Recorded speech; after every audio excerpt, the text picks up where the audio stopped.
رحم اللہ من قرأ الفاتحہ۔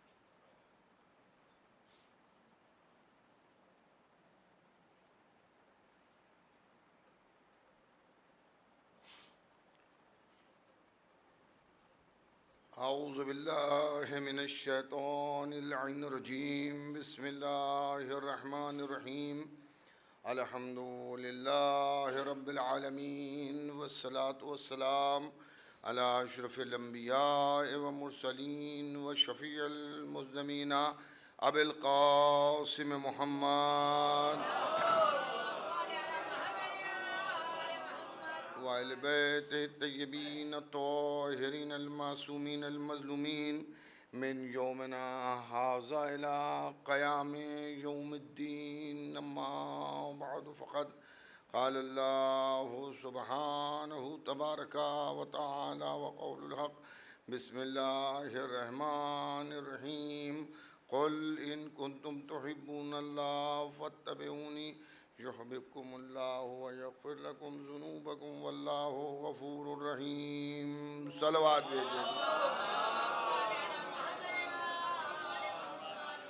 حضرات ایک گزارش ہے، تھوڑا سا بیٹا آگے آ جائیے آپ حضرات تھوڑا سا اور سمٹ کے بیٹھ جائیں تاکہ جو حضرات تشریف لانا چاہتے ہیں اندر وہ سب تشریف لے آئیں، اور ایک مرتبہ سورہ الحمد و 3 مرتبہ سورہ توحید کی تلاوت فرما کر مرحوم مغفور جناب سید برائر حسن صاحب ابن سید مہندی رضا صاحب مرحوم کی روح کو اسے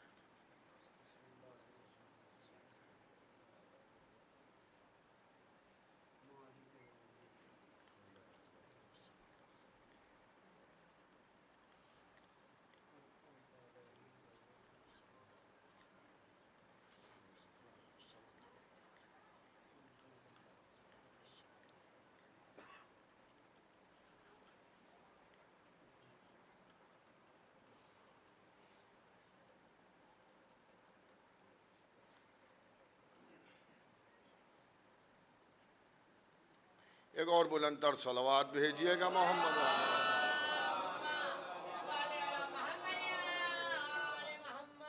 حضرات۔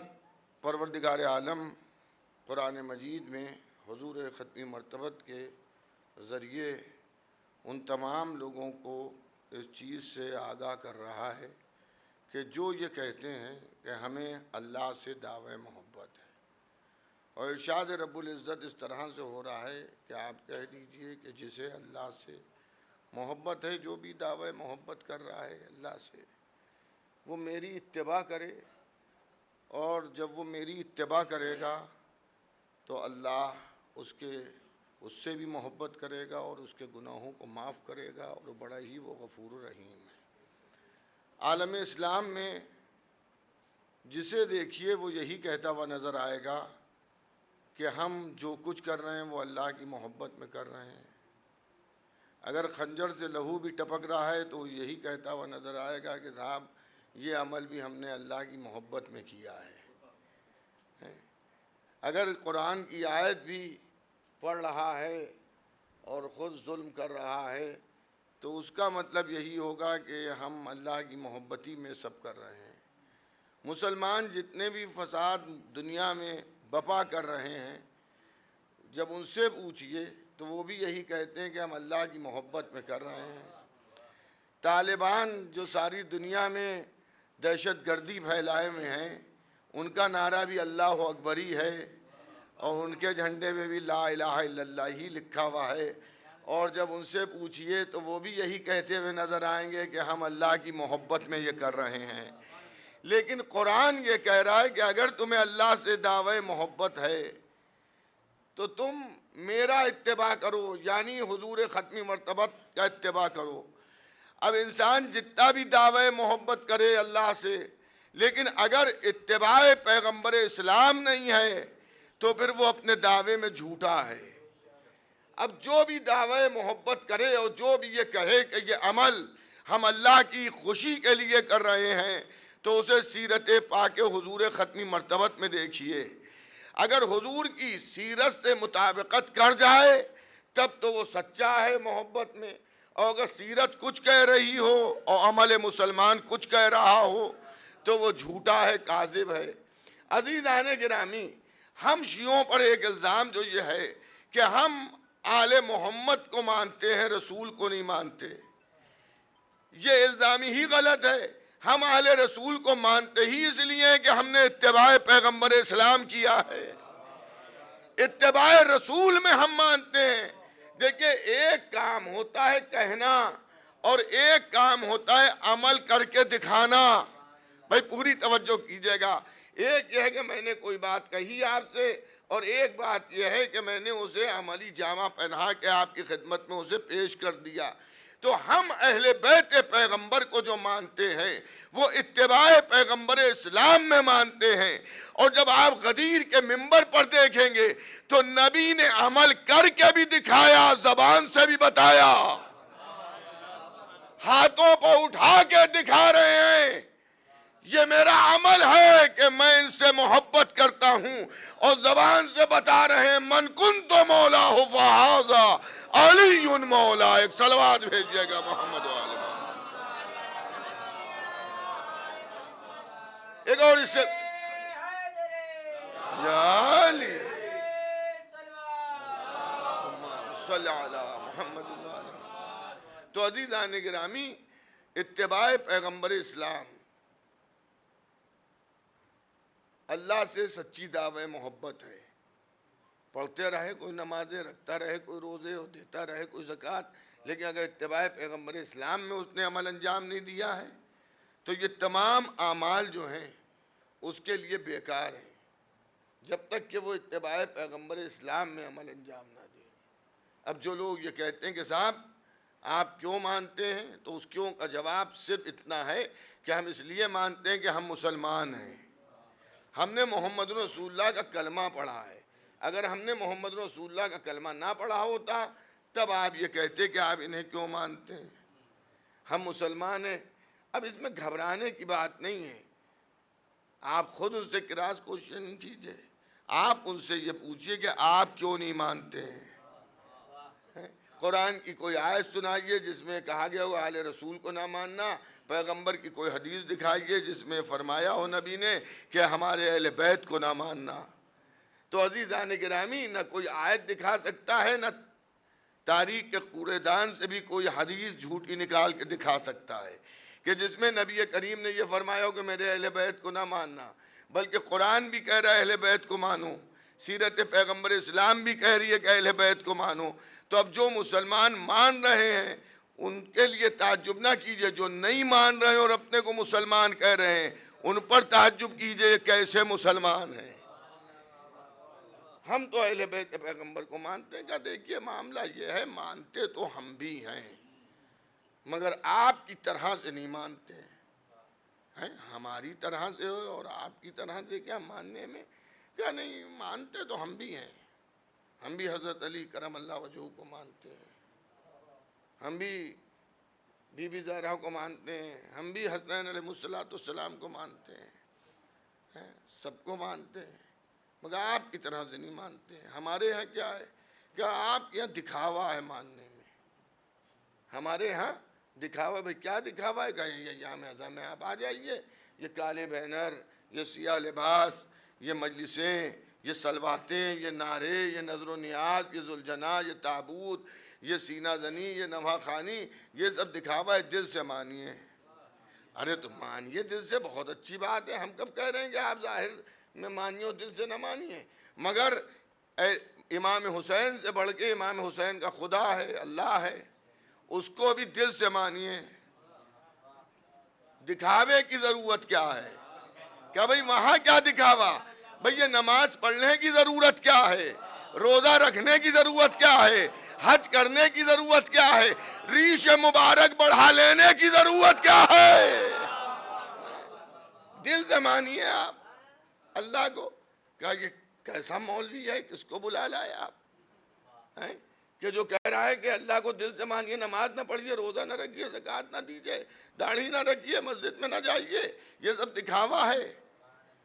کہہ لیجئے اگر مسلمان ہے تو اس کے لیے نماز پڑھنا ضروری ہے، روزہ رکھنا ضروری ہے، تلاوت قرآن ضروری ہے، چہرہ مسلمانوں جیسا بنانا ضروری ہے۔ اور یہی تو ہم بھی کہتے ہیں کہ اگر اللہ سے دعوی محبت ہے تو نماز کا پڑھنا ضروری ہے، اگر اللہ سے دعوی محبت ہے تو نماز کا پڑھنا ضروری ہے۔ جس طرح سے اللہ سے دعوی محبت کو ثابت کرنے کے لیے نماز کا پڑھنا ضروری ہے، اسی طرح سے آل رسول سے محبت کرنے کے لیے عزاداری کا کرنا ضروری ہے۔ ایک اور صلوات بھیجئے گا محمد و آل محمد پر۔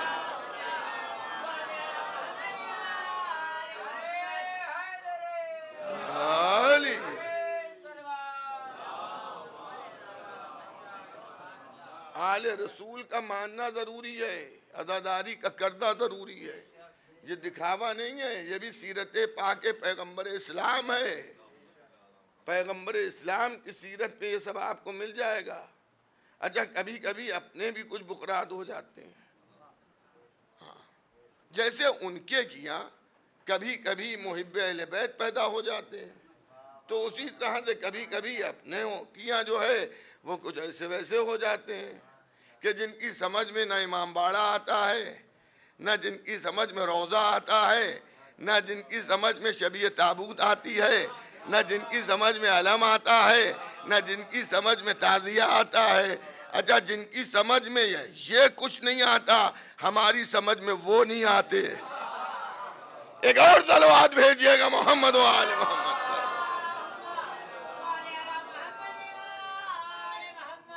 ایک طبقہ آپ کو ایسا ملے گا جو ابو موسیٰ اشعری جیسا ہے۔ اب بزرگ جانتے ہیں، صاحبان علم جو یہاں تشریف فرما ہے وہ جانتے ہیں،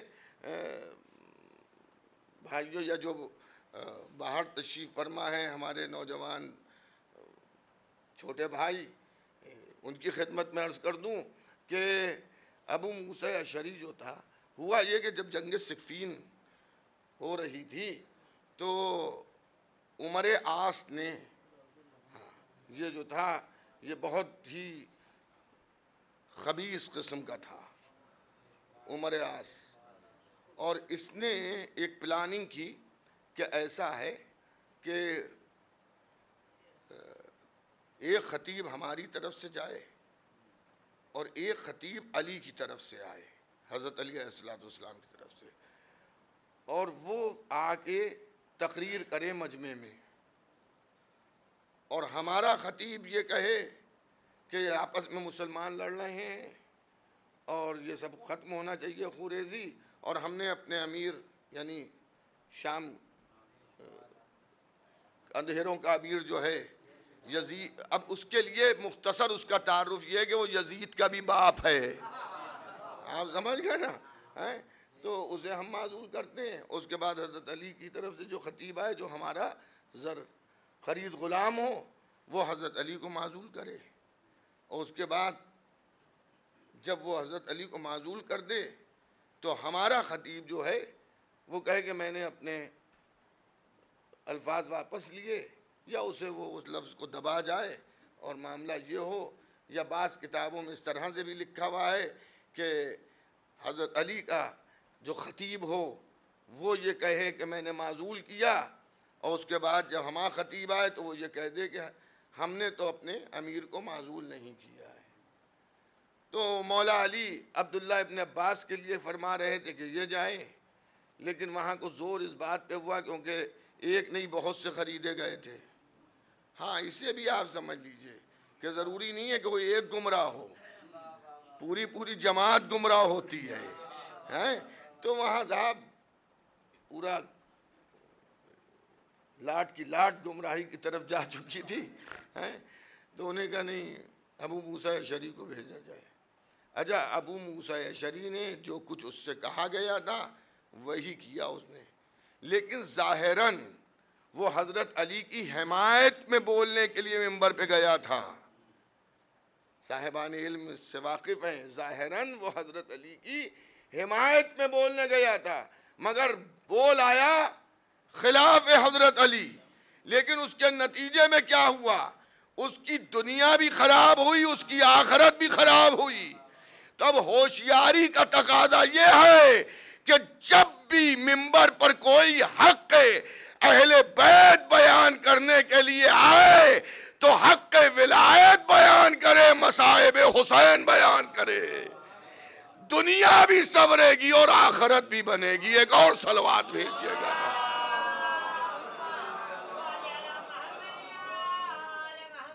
اس سے بہتر صلوات بھیجیے محمد و آل محمد پر۔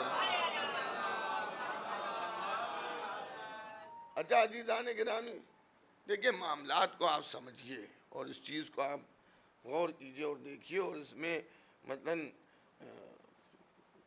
کسی پہ کوئی طنز نہیں ہے اور کوئی شخص ٹارگیٹ نہیں ہے۔ جن میں بھی یہ صفات پائے جاتے ہوں وہ سب لائق مذمت ہیں۔ توجہ ہے یا نہیں ہے؟ کبھی کبھی بڑوں کو ٹوک کر چھوٹوں کو تنبیہ کی جاتی ہے۔ مثلاً مجلس میں کوئی غیر مہذب طریقے سے بیٹھا ہوا ہے بزرگ، اس کو ٹوکنا تو نہیں چاہیے تھا، میں مثال دے رہا ہوں، بلا تشبیہ یہ بات ہے۔ یا مثلاً میں نے کسی بزرگ کی طرف دیکھا، میں نے کہا پوری توجہ سے مجلس سنیے، تب جو ہوشیار بچے ہیں وہ میرے مزاج کو سمجھ لیں کہ جب یہ بزرگ کو ٹوک سکتے ہیں تو بھی میری حیثیت کیا ہے؟ حق ولایت آل محمد پر ہائے ہائے، توجہ ہے یا نہیں ہے آپ کی؟ جو سب سے بزرگ تھا اللہ کے بعد، اللہ نے اسی کو ٹوک دیا اور کیا کہا؟ اگر یہ نہ پہنچایا تو کچھ نہ پہنچایا۔ ہائے ہائے، اچھا وہ پہنچانے والا کیسا ہے؟ اے سی میں سفر کرتا ہے، ہوائی جہاز سے ٹہلتا ہے، لوگ پیچھے پیچھے پنکھا جھلتے وہ اس کے چلتے ہیں، اور 10 ڈبوں کا ٹفن اس کے ساتھ رہتا ہے، وہ مرغا مسلم کھاتا ہے۔ کیسا ہے یہ تبلیغ کرنے والا؟ تو معلوم یہ ہوا بھوکا رہتا ہے، کانٹوں پہ چلتا ہے، پیٹ پہ پتھر باندھتا ہے، اللہ کے لیے اپنے آبائی وطن کو چھوڑتا ہے، لیکن قدرت کیا کہہ رہی ہے؟ اگر یہ نہ پہنچایا تو کچھ نہ پہنچایا۔ اس کا مطلب یہ ہے کہ جو بھوکا رہے کہ تبلیغ کرے، جو وطن چھوڑ کے تبلیغ کرے، جو کانٹوں پر چل کے تبلیغ کرے، جو پیٹ پر پتھر باندھ کر تبلیغ کرے، جب قدرت اس سے کہہ رہی ہے یہ نہ پہنچایا تو کچھ نہ پہنچایا، تو جو اے سی میں چل کے سفر کرے، مرغے کھا کے تبلیغ کرے۔ ایک اور صلوات بھیجیے گا محمد و آل محمد پر۔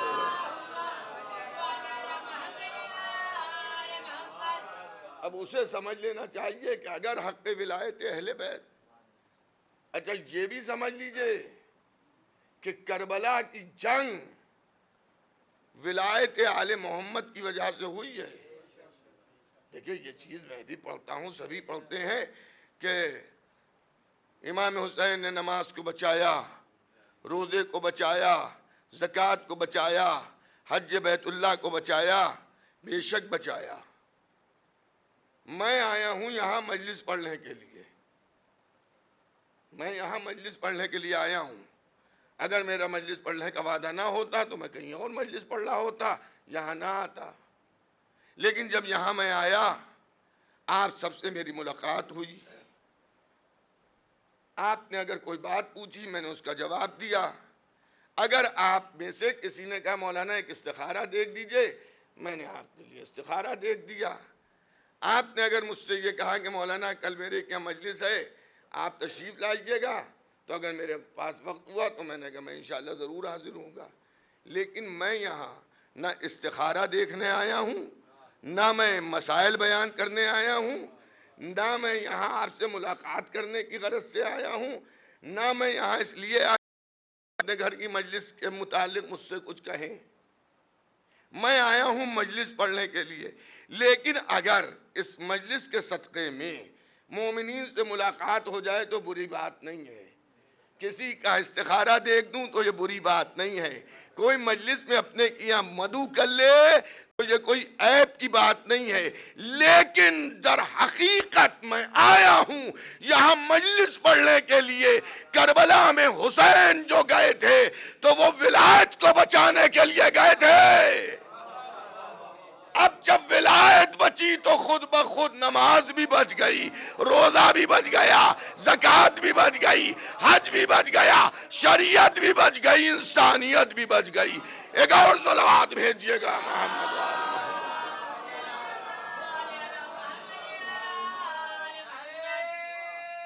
حیدری۔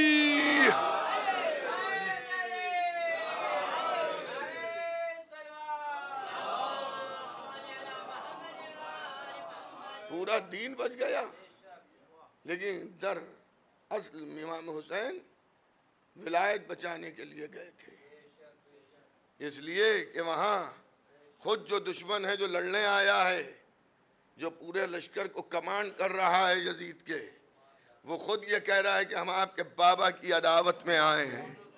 ہائے ہائے۔ اور یہ یاد رکھیے، جب انسان کے دل میں صحیح ولایت چلی جائے گی اور وہ ولایت کو مان لے گا تو پھر وہ دار پر بھی ہوگا تب بھی حقی پر ہوگا۔ عزیزان گرامی، تو اہل بیت پیغمبر کو ماننا یہ بھی اتباع پیغمبر ہے۔ ہم نے رسول کو مانا، رسول کے کہے کو مانا۔ اب جو لوگ کہتے ہیں ہم بھی مانتے ہیں، اچھا ایک بات آپ حضرات بالکل دل پر ہاتھ رکھ کے بتائیے کہ میں یہ بات صحیح کہہ رہا ہوں یا غلط کہہ رہا ہوں، کہ میں کہوں میں آپ کو مانتا ہوں لیکن آپ کا کہا کبھی نہ مانوں، آپ کا کہا کبھی نہیں مانوں۔ میں یہ کہوں کہ میں آپ کو دل و جان سے مانتا ہوں، لیکن آپ نے کہا بیٹھ جاؤ تو میں کھڑا ہو گیا، آپ نے کہا کھڑے رہو تو میں بیٹھ گیا، آپ نے کہا آ جاؤ تو میں چلا گیا، جب آپ نے کہا چلے جاؤ تو میں جانے کو تیار نہیں ہوں۔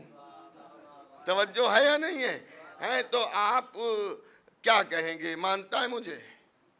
جو لوگ اس وقت یہ دعویٰ کرتے ہیں کہ ہم بھی اہل بیت کو مانتے ہیں، ہم بھی فضائل اہل بیت پڑھتے ہیں، ہم بھی مناقب مولا علی پڑھتے ہیں، اور کبھی کبھی اپنے بھائی جو ہیں وہ دکھاتے بھی ہیں، دیکھیے یہ تقریر دیکھیے، بھئی لوگ کہتے ہیں دشمن ہیں یہ لوگ دیکھیے کیسے محب اہل بیت ہیں، کیسے محب اہل بیت ہیں۔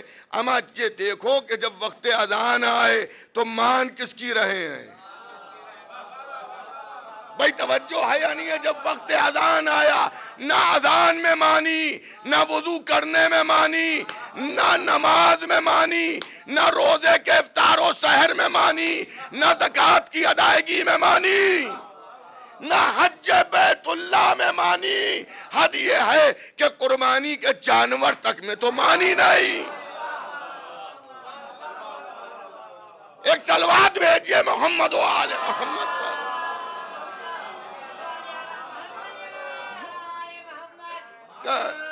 حیدری۔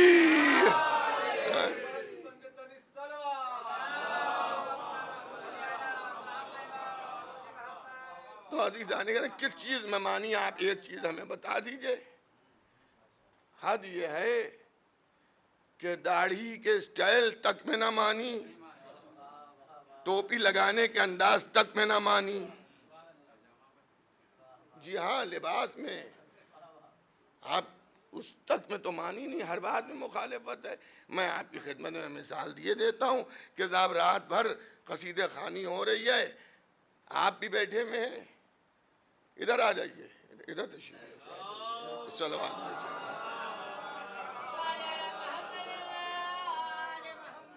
آ جائیے اندر تشریف لے آئیے، آ جائیے۔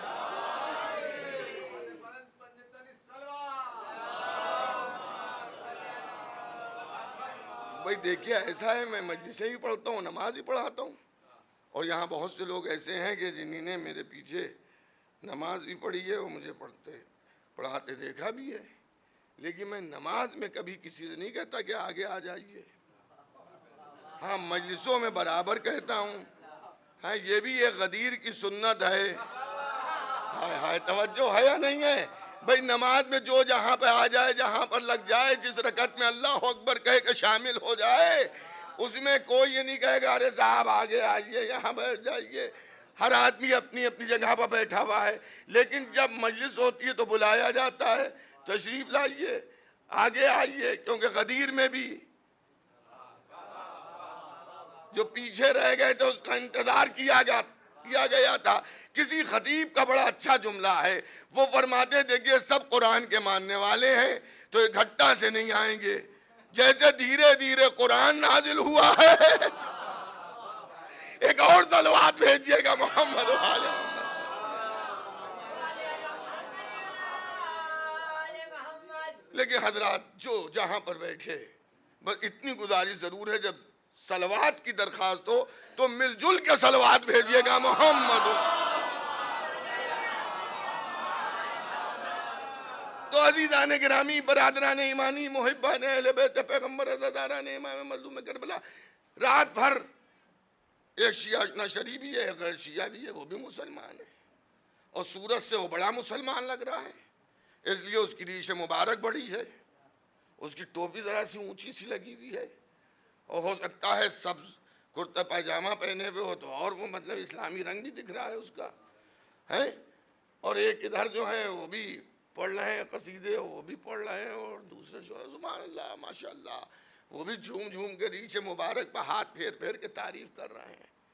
ہم بھی دور پہ بیٹھے سوچیں بڑے محب اہل بیت ہیں، لیکن جب نماز فجر کا وقت آیا، جب مسجد میں گئے اور وضو خانے میں ہم نے دیکھا کہ رات بھر تو پہلو سے پہلو ملائے بیٹھے ہوئے تھے، لیکن ایک یوں وضو کر رہا ہے اور ایک یوں کر رہا ہے، تو تھوڑی دیر کے لیے سمجھانے کے لیے کہ میں الگ کا تھا، میں نے کہا یہ کیا، اسٹیج پہ تو دونوں ایک ہی جیسے تھے، آ جائیے ادھر تشریف لے آئیے، ایک صلوات اور بھیجیے، ادھر ہے جائیے، ادھر آ جائیے، آ جائیے، ایک اور صلوات بھیجیے، اس سے بہتر محمد و آل۔ حضرات مجھے اشارہ ہو رہا ہے کہ تھوڑا تھوڑا سا آپ حضرات اور سمٹ آئیں، آ جائیے اگر سمٹ سکتے ہو، ایک اور صلوات بھیجیے گا محمد و آل، آ جائیے۔ تو عزیزان گرامی، برادران ایمانی، محبان اہل بیت پیغمبر، عزاداران امام مظلوم کربلا، آپ سمجھ رہے ہیں؟ تو میں نے کہا یہ کیا؟ میں نے کہا وضو کر رہے ہیں۔ ارے تو وضو کر رہے ہیں بھائی، یہ طریقے کیوں الگ الگ ہیں؟ ایک الٹا کر رہا ہے، ایک سیدھا کر رہا ہے۔ اچھا میں نے دیکھا الٹا سیدھا کہا، آپ میری بات کو نہ مانیے، آپ کسی غیر مسلم سے کہیے سیدھا ہاتھ دھو، مطلب ہاتھ کو سیدھا، الٹا ہاتھ نہیں، اس ہاتھ کو سیدھا دھو، تو دیکھیو کیسے دھوتا ہے، یوں دھوتا ہے یا یوں دھوتا ہے؟ ہیں بھئی ایک انسانی لحاظ سے آپ کسی انسان سے پوچھئے مسلمان کی شرط نہیں ہے، یا وہ یوں دھوتا ہے؟ بھئی آج تک آپ نے ہندوستان کے باہر کسی بھی ملک میں دیکھیں طریقے ملکوں کے الگ الگ ہوتے ہیں، پہناوے الگ ہوتے ہیں، کھانوں کے مزے الگ ہوتے ہیں، طرز تعمیر الگ ہوتا ہے، لیفٹ رائٹ چلنے کے انداز الگ ہوتے ہیں، لیکن آپ دنیا میں کسی کو دیکھیے، میں نے آج تک کسی کو اس طرح سے ہاتھ دھوتے نہیں دیکھا ہے۔ اگر کوئی ہاتھ دھو رہا ہے کبھی گرمی میں پسینے میں اس نے یوں ہاتھ دھویا، کسی کو آپ نے یوں ہاتھ دھوتے دیکھا ہے؟ خیر مجھے اس پہ بحث نہیں کرنا ہے۔ تو وضو میں اختلاف، اذان کہنے فجر کی اذان ہے، اب اسے بھی یاد رکھیے گا، تو اب جو اذان کہنے کھڑے ہوئے تو اللہ تک تو معاملہ صحیح رہا، رسول اللہ تک معاملہ صحیح رہا، اب اس کے بعد معاملہ یہ ہوا کہ ایک نے ولایت علی کا اعلان کیا اور دوسرے نے کچھ اور کہا۔ ہاں دیکھیے یہی تو ہے لکھنؤ کہ آپ اشارہ کیجئے لعنت پہنچنے والے تک پہنچ جاتی ہے. ایک اور صلوات بھیج دیجئے محمد والے محمد. دیکھیے آپ حضرات مجبوری بھی سمجھئے, خالی فجری کی اذان میں وہ کہا جاتا ہے. آج کل موبائل ہیں, ایک زمانے میں لامپ والی وہ تھی گھڑیاں, تو لوگ اسے لگا دیتے تھے, سمجھے آپ. ایک بزرگوار تھے, آپ سب انہیں جانتے ہوں گے مگر میں نام نہیں لوں گا ان کا. وہ کہنے لگے جب کبھی رات میں دیر سے سوتے تھے تو میں اپنی چرپائی کا پیٹیانہ جو ہے وہ نل کے قریب کر دیتا تھا, تاکہ جب 5 بجے نل آتا تھا اس زمانے میں, تو جب وہ پانی اس پہ پڑے تو آنکھ کھل جائے. اب لوگ موبائل مطلب 3 بجے رات کو مجلسیں پڑھ کے یا مجلسیں کر کے ہم آپ گئے تو کہا بھئی نماز قضا نہ ہو جائے, تو اعلام لگا لیا, وہ اعلام بج رہا ہے. اب اس زمانے میں نہ بھائی گھڑی تھی, نہ یہ واٹر ورکس تھا, نہ مثلا کچھ اور تھا, نہ میکوں پہ اذان ہوتی تھی. لیکن کچھ لوگ سونے کے پکے تھے, جب تک کہ خلافت نہیں ملی تھی سوتے ہی رہتے تھے. لیکن خلافت کے بعد لوگ ٹانگ کھینچنے لگے کہ ہم تو مسجد میں آ گئے, آپ کیوں نہیں آئے. تو صاحب ایک نائی رکھا گیا, اس نائی نے بڑی خوبصورت انداز سے ان کو جگاتا تھا کہ سونے سے بہتر اللہ کی عبادت ہے, سونے سے بہتر اللہ کی عبادت ہے. اب لوگوں کو ان کی محبت میں جملہ اتنا پسند آ گیا کہ آج بھی وہ جملہ فجر کی اذان میں شامل ہے. اب میں دیکھ رہا ہوں, میں نے کہا یہ کیا, انہی نے یہ کہا انہی نے وہ کہا. جب ان سے میں نے پوچھا جنہیں ولایت علی کہی تھی, اس کی گواہی دی تھی, تو انہی نے پورا غدیر کا واقعہ سنا دیا, غدیر کی اذان سنا دی. انہوں نے کہا یہ عمل رسول کی موجودگی میں ہوا. اب میں نے ان سے پوچھا جناب آپ بتائیے, انہوں نے کہا یہ جملے رسول کی حیات میں نہیں تھے, رسول کے بعد پہلی دور خلافت میں بھی نہیں تھے. تو میں نے کہا جو رسول کے زمانے میں نہیں تھا وہ کیوں ہے.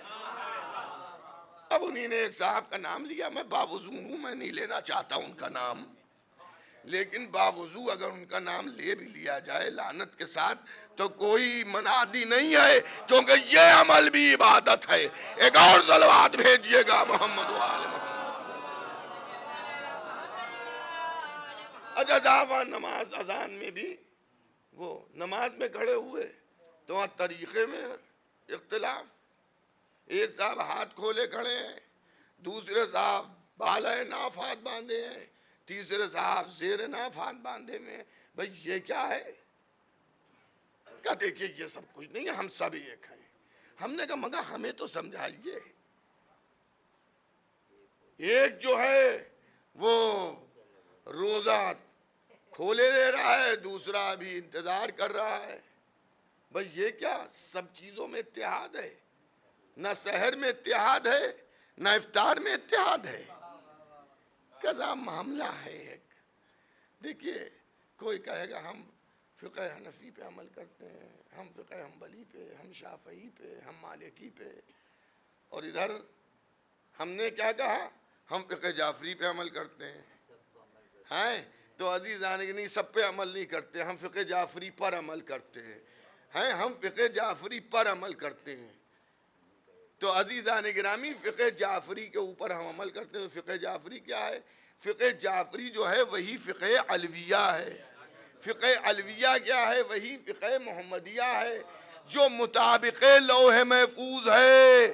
اب صاحب طریقہ نماز میں فقہ علویہ کی طریقہ نماز میں اور دوسروں کی طریقہ نماز میں جو فرق ہے تو ہمیں یہ دیکھنا ہے کہ ان کی نماز نبی جیسی ہے یا ہماری نماز نبی جیسی ہے. تو ہماری کیا اوقات, ہم تو اس دور میں تھے ہی نہیں, لیکن جو مسلمانوں کا طبقہ نبی کے پیچھے نماز پڑھا کرتا تھا, جب چوتھی منزل میں علی کے پیچھے آیا تو یہ کہتا ہوا نظر آیا آج نبی والی نماز ملی. ایک اور صلوات بھیجئے گا محمد.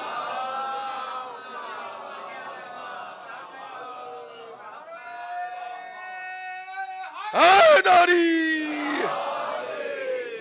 تو ہم نے جو نماز پڑھی، ہم نے جو روزہ کھولا، جو نیت باندھی، وہ مطابق ہے. تو ایک کا کہاں ہے بھائی؟ ایک کا کہاں ہے؟ کہاں مانے ہی نہیں. اہل بیت کا فضائل ان کے پڑھتے لوگ. اچھا اب ایک بات اور کہی جاتی ہے. پہلے ہم لوگ کہتے فضائل پڑھ رہے، آل محمد کے دشمنوں پہ لعنت. دیکھیے یزید پہ لعنت کی، بے شمار.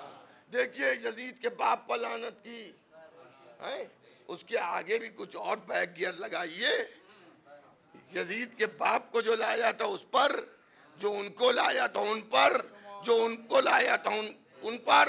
بھئی ایک صاحب سے میری بہت بحث ہوئی اور وہ یزید کو گالیاں دے رہے تھے، برا کہہ رہے تھے، اور وہ یہ ثابت کرنا چاہتے تھے کہ ہم تبرہ بھی کرتے ہیں، ہم یزید پر لعنت بھی کرتے ہیں. تو ہم نے کہا میاں چھوٹے یزید پر لعنت کر رہے ہو، بڑے یزید کو کیوں چھوڑ رہے ہو؟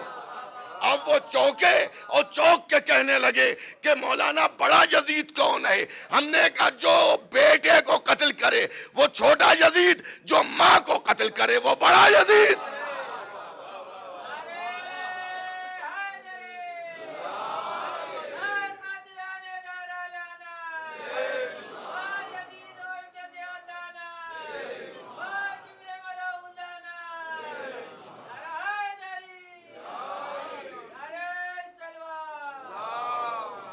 تو عزیزان گرامی، برادران ایمانی، محبان اہل بیت پیغمبر عزیزاران امام مظلوم کربلا، ہم ہی وہ ہیں. ہم جیسے بھی، بس آخری بات، بہت دیر سے آپ حضرات تشریف رکھے ہوئے ہیں اور زیادہ مجھے نہیں عرض کرنا ہے. ہم جیسے بھی ہوں، ہم جب دین پر عمل کرتے ہیں تو فقہ آل محمد کے مطابق کرتے ہیں. میں بے دینوں کو اچھا نہیں سمجھتا ہوں. میں کسی بے نمازی کو کوئی روزہ نہ رکھے اور کوئی مثلاً زکوٰۃ نہ دے اور خمس ادا نہ کرے، یا مثلاً مستطیع ہونے کے بعد حج بیت اللہ نہ جائے، قرآن کو کبھی اس نے مثلاً پڑھا تو پڑھا دیکھا بھی نہ ہو، تو میں اسے اچھا نہیں سمجھتا ہوں. کوئی صاحب یہ نہ سمجھے کہ میں ان کو اچھا سمجھتا ہوں، اللہ ان کو توفیق دے. مگر ہاں اسے سن لیجئے، میں انہیں اچھا نہیں سمجھتا.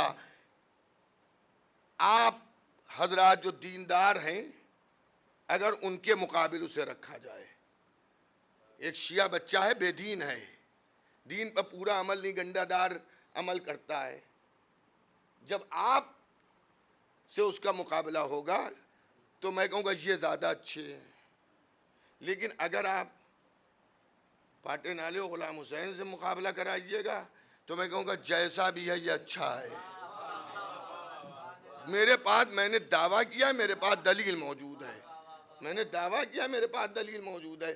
مسجد نہیں آتا تھا، مجلسوں میں بہت کم آتا تھا، تلاوت قرآن نہیں کرتا تھا، رمضان میں جب بہت کہا جاتا تھا 2-4 رکھ لیتا تھا. مثلاً زکوٰۃ کے اوپر ایک پھوٹی کوڑی کبھی نہیں نکالی ہے، اور دن بھر گالم گلوچ کرتا ہے اور پورے محلے کو سر پہ اٹھائے رہتا ہے اور ہر آدمی اس سے پریشان ہے. لیکن جب اس کا عقد نکاح ہوا تو وہ فرنگی محل نہیں گیا. وہ کہہ رہا ہے سلطان المدارس چلو، نازمیہ چلو. کیوں؟ کہا بھئی مولانا صاحب سے نکاح کا پڑھوانے کا وعدہ لینا ہے. ہائے ہائے، میں کیا عرض کر رہا ہوں، آپ کیا سن رہے ہیں؟ وہ دیندار ایسا تھا نہیں، لیکن جب بھی کبھی اس نے دین پر عمل کیا تو فقہ آل محمد کے مطابق ہی کیا. اچھا آپ صاحب جھگڑالو تو تھا تو بیوی سے کہاں بننے والی؟ تو تھوڑے دن کے بعد نوبت طلاق پر آئی. جب طلاق پر نوبت آئی تو اس نے ایک نشست میں بیٹھ کے طلاق طلاق طلاق نہیں کر دی. نکاح میں تو بیچارے نے 500 روپے کے 250 روپے پڑھوائی نہیں دی تھی، لیکن طلاق میں 25,000 دینے پر راضی ہے، مگر شرط یہ ہے کہ فقہ آل محمد کے مطابق ہو. ہائے ہائے، میں کیا عرض کر رہا ہوں؟ یعنی ہمارا بے دین بھی جب بھی دین پر عمل کرتا ہے تو فقہ آل محمد کے مطابق کرتا ہے. نکاح ان کہتو قبل تو ہی سے ہوگا، اس کا 5 کلمے پڑھا کے نہیں ہوگا. سمجھ گئے آپ؟ طلاق طلاق سے طلاق نہیں ہوگی. جو اصول طلاق ہے اس کے ذریعے طلاق ہوگی. ہاں ہمارے یہاں مضبوط باندھی جاتی ہے، آسانی سے ٹوٹتی نہیں ہے کہ شوہر کا نام لے لیا ٹوٹ گئی، علم دیکھ لیا ٹوٹ گئی، تبرکات دیکھ لیا ٹوٹ گئی. بھائی دیکھیں اس میں آپ لوگ بھی بیکار میں بگڑا نہ کیجئے. کسی کا مفتی اگر کہہ رہا ہے ٹوٹ گئی تو 100% ٹوٹ گئی، ہاں بالکل ٹوٹ گئی. لیکن ٹوٹنے کے بعد پھر نتیجوں کا کیا ہے ہوگا، اس کا فیصلہ بھی تو سنائیں. جب ٹوٹ گئی تو ہم لوگ رخصت کر دی جائے، لیکن ٹوٹی ہوئی بھی ہاں رہتی اسی گھر میں ہے. ایک صلوات اور بھیجئے محمد و آل محمد پر. اگر کسی کا مفتی کہہ رہا ہے ٹوٹ گئی تو ٹوٹ گئی. بھئی ہمارے کہاں بھی ایک زمانے میں جب خوئی صاحب اور خمینی صاحب کے چاند کے سلسلے کے فتوے میں اختلاف تھا تو جو خمینی صاحب کے مقلدین تھے وہ روزہ رکھے ہوئے ہیں، اور جو خوئی صاحب کے مقلدین ہیں وہ انہیں روزہ کھول دیا. جو جسے مان رہا ہے اس کا کہے مانے، مگر پھر وہ عمل تو کرے. اگر کسی کا مفتی کہہ رہا ہے ٹوٹ گئی، نکاح ٹوٹ گیا، تو اب اس کا کوئی تدارک تو ہو کہ کیا اب ہونا چاہیے. بس دیکھا علم کو ٹوٹ گیا. ایک جملہ آپ کے حوالے، اس کے بعد ربط مصائب. آپ غصہ جاتے ہیں، پھول جاتے ہیں، چہرہ سرخ ہو جاتا ہے کہ دیکھیے کم بخت کو کیا کہہ رہا ہے. ارے کیا کہہ رہا ہے؟ وہ یہی تو کہہ رہا ہے کہ ہمارے مذہب کی عورتیں اگر دیکھ لیں علم کو تو نکاح ٹوٹ جاتا ہے. تو ٹوٹ جاتا ہے، اس میں آپ کیوں بگڑ رہے ہیں؟ یہ توہین علم کر رہے ہیں. توہین علم نہیں کر رہا ہے، عظمت علم بتا رہا ہے. آپ کہیں گے یہ آپ کیا کہہ رہے ہیں؟ نکاح ہے کیا؟ نکاح ایک روحانی رشتے کا نام ہے جس کے ساتھ پہلے اکیلے ٹہلنا عیب سمجھا جاتا تھا، اکیلے گھر میں جس کے ساتھ رہنا عیب سمجھا جاتا تھا. اب جب نکاح ہو گیا نہ رہو تو عیب. میں کیا کہہ رہا ہوں؟ تو یہ ایک روحانی رشتہ ہے نا. تو اب تو مان لو کہ علم میں اتنا پاور ہے کہ روحانی رشتے کو بھی توڑ دیتا ہے. آج بھی عباس کی ہیبت ہے، آج بھی عباس کا اثر ہے، آج بھی مولا عباس کی شان ہے، آج بھی مولا عباس کی پہچان ہے. ہاں عزاداروں، جب نام غازی عباس کا آیا ہے تو علم کی بھی پہچان ہے. ہمارے عزا خانوں میں بہت سے علم نصب کیے جاتے ہیں، لیکن جس علم میں مشکیزہ بنا ہوتا ہے وہ علم باب الحوائج کا علم کہلاتا ہے، سقائے سکینہ کا علم کہلاتا ہے. عزاداروں، آج کی شب بڑی قیامت کی شب ہے.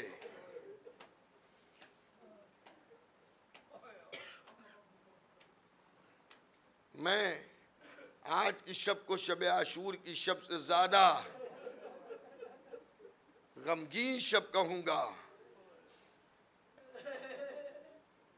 دوستوں، جس بچی کو رونے نہیں دیا گیا، آج کی شب اس کی شہادت کی شب ہے. جسے رونے نہیں دیا گیا، اے بی بی سکینہ آئیے.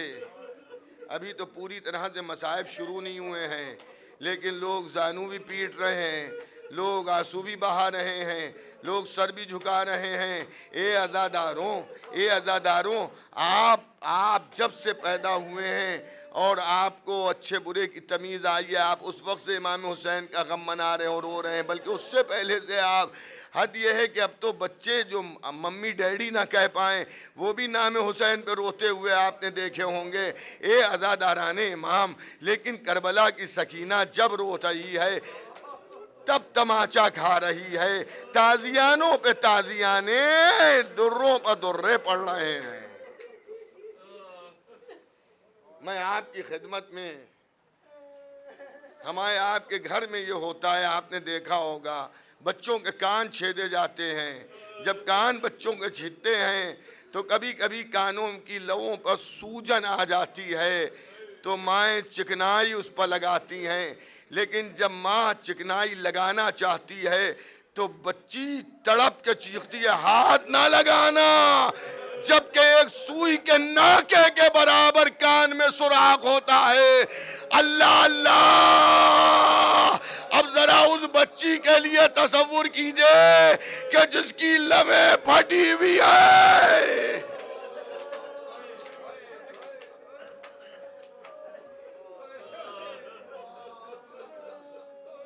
عزاداروں، خدا نہ کرے چوٹ پہ چوٹ لگے، زخم پر زخم لگے۔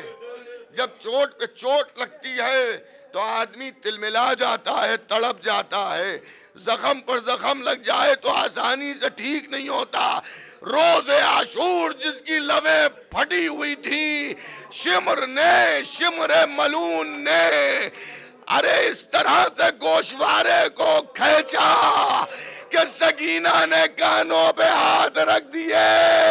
کربلا کے مقتل میں بچی کبھی پکار رہی ہے بابا،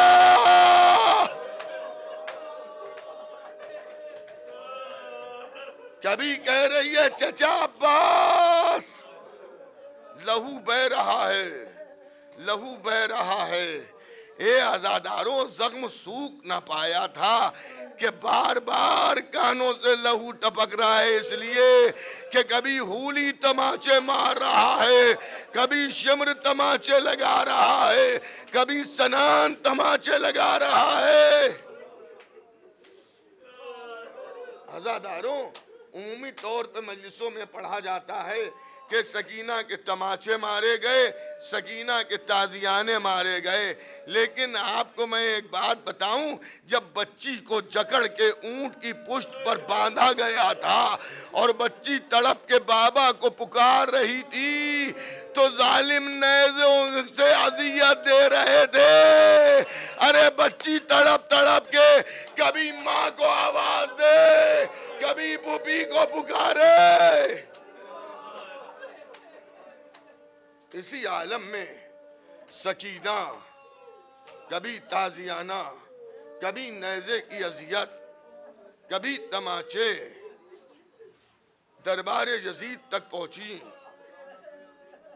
اور وہاں کٹے ہوئے سر پر منہ رکھ کر سکینہ نے فریاد کی۔ اور اب قید شام میں سکینہ ہے تو قید شام میں بچی اڑتے ہوئے پرندوں کو دیکھتی ہے تو پھوپھی سے پوچھ رہے، پھوپھی اماں یہ پرندے کہاں جا رہے ہیں؟ زینب سر جھکا کے کہہ رہی ہیں اپنے اپنے گھروں کو۔ اے پھوپھی اماں، کیا کبھی ہم بھی اپنے گھر جائیں گے؟ اتنی پیاسی ہے سکینہ کہ قید شام میں ہڈیوں سے آوازیں آ رہی ہیں، اور جب اپنے بھائی امام سجاد سے پوچھتی ہیں بھیا شدت عطش کا اثر جسم پر کیا ہوتا ہے، امام کہتے ہیں کہ آخری اثر یہ ہے کہ ہڈیاں گوشت کو چھوڑنے لگتی ہیں، جسم سے آواز آتی ہے۔ عزاداروں، آپ یہ بھی جانتے ہیں کہ اگر مسلسل کئی راتیں آپ جاگتے رہیں یا 6-8 گھنٹے نہ سو پائیں، آدھا گھنٹہ 1 گھنٹہ 2 گھنٹے سوئے تو پھر طبیعت بہت سست رہتی ہے، کہیں دل نہیں لگتا۔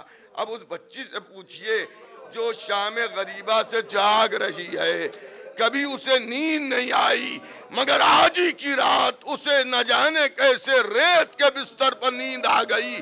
اب جو بچی سوئی تو خواب میں بابا حسین کو دیکھا، عالم خواب میں بابا سے لپٹ گئی، بابا تمہارے جانے کے بعد خیمے جلا دیے گئے، اے بابا میں نے تماچے کھائے، اے بابا۔ جزاک اللہ، جزاک اللہ، جزاک اللہ۔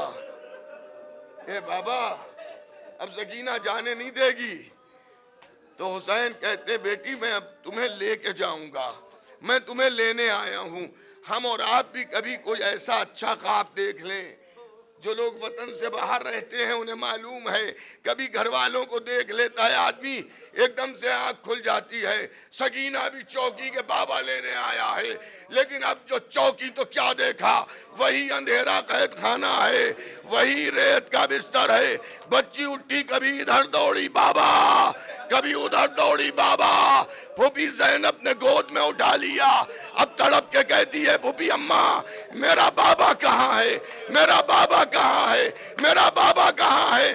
زینب کہتی ہے بیٹا تیرا باپ تو نہیں آیا۔ اب جناب سکینہ خواب سناتی ہیں، کہتی ہے بابا ابھی آئے تھے، مجھ سے وعدہ کیا ہے کہ سکینہ تمہیں لینے کے لیے آیا ہوں۔ زینب سمجھ گئی کہ بھیا خواب میں آئے تھے، کربلا کا رخ کیا، اے بھیا تم تو آن کے چلے گئے۔ اب سکینہ کو کون دلاسا دے گا؟ ایک کوہرام مچ گیا قید شام میں، شام کے گھروں تک آوازیں پہنچیں، عورتیں نکل آئیں، قصر یزیدی کو گھیر لیا۔ یزید آج کون سا ظلم کیا ہے، آج کون سا ظلم کیا ہے جو اس طرح سے رو رہے ہیں؟ کہا کوئی ظلم نہیں کیا، کسی نے حسین کو خواب میں دیکھا ہے۔ اللہ اللہ، آئی بھی عورتیں واپس چلی گئیں، سامان تسکین میں کٹا ہوا سر بھیج دیا گیا۔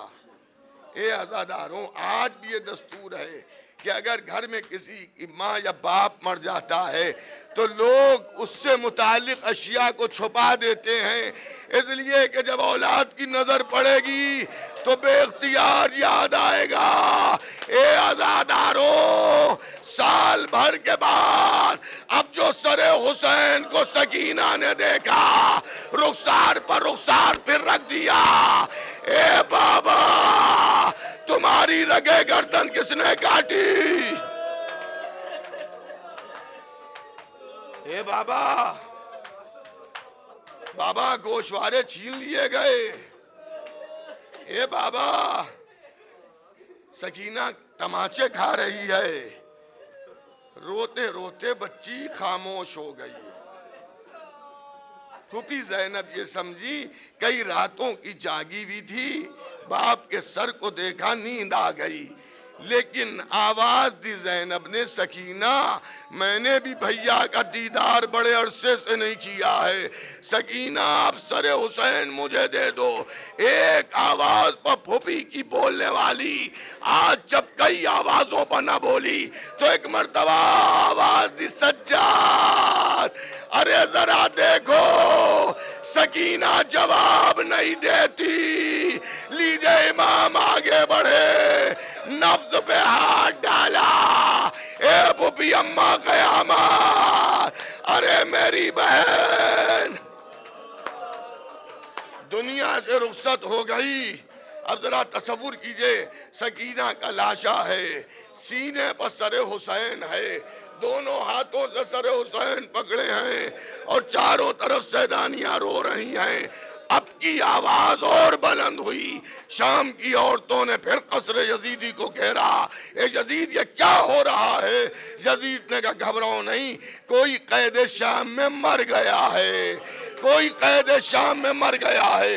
آنے والی عورتیں کہتی ہیں یزید کہیں وہ بچی تو نہیں مر گئی جو تیرے دربار میں کرتا پھیلا کے کہہ رہی تھی اے بابا امتحان محبت ہے، اے بابا آ جاؤ۔ یزید نے کبھی زینب کا نام لیا، کبھی ام کلثوم کا نام لیا، اور عورتوں کو واپس جب عورتیں چلی گئیں تو ایک مرتبہ یزید چلا قید شام کی طرف اور آتا ہے اور کہتا ہے کریم ابن کریم، امام سجاد سے کہتا ہے ارے اتنا کرم کرنا کہ سکینہ کے جنازے کو قید شام سے باہر نہ نکالنا۔ بس عزاداروں ختم ہو گئی مجلس، میں کہوں گا یزید ارے جہاں دل چاہے دفن کرا دے، کاش کو اس کا چچا عباس ہوتا۔ تو بتاتا سکینہ کہاں دفن کی جائے گی۔ عزاداروں، بچی کا لباس بچی کے زخموں میں چپکا ہوا تھا، ارے وہی لباس کفن بن گیا۔ ارے جب بچی کو قبر میں اتارا 2 ہاتھ برآمد ہوئے، مجھے نہیں معلوم وہ کس کے ہاتھ تھے، یا تو چچا عباس کے ہوں گے یا بابا حسین کے۔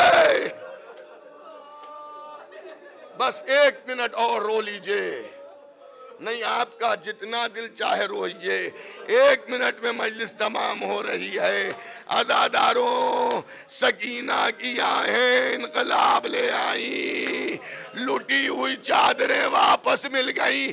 جو بچی دربار شام میں اپنے چہرے کو اپنے ہاتھ سے چھپائے ہوئے تھی، زینب کو جب اس کی چادر ملی تو قبر سکینہ پر گئیں۔ اے سکینہ چلو مدینے، شاید قبر سے آواز آئی ہو، اے پھوپھی خدا حافظ، اگر کربلا جانا بابا کو میرا سلام کہہ دینا، چچا سے کہہ دینا سکینہ اکیلی ہے۔ واہ حسین، واہ علی،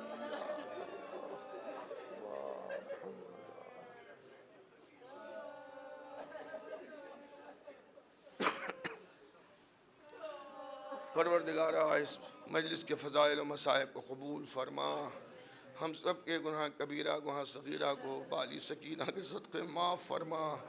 پروردگارہ جو محبان اہل بیت ہیں ان کی حفاظت فرما، جو وبا دنیا میں چل رہی ہے اس سے جملہ محبان اہل بیت کی حفاظت فرما، جو لوگ علیل ہیں انہیں صحت کاملہ عنایت فرما، جنت البقیع و جنت المعلا پہ جلد سے جلد روضے تعمیر ہو جائیں، اور ہم سب کے زمانے کے امام کے ظہور میں تعجیل فرما۔ حضرات 1 مرتبہ سورہ الحمد و 3 مرتبہ سورہ توحید کی تلاوت فرما گا۔ مرحوم مغفور جناب بریر حسن صاحب کی روح کو، ابن سید مہدی رضا صاحب مرحوم کی روح کو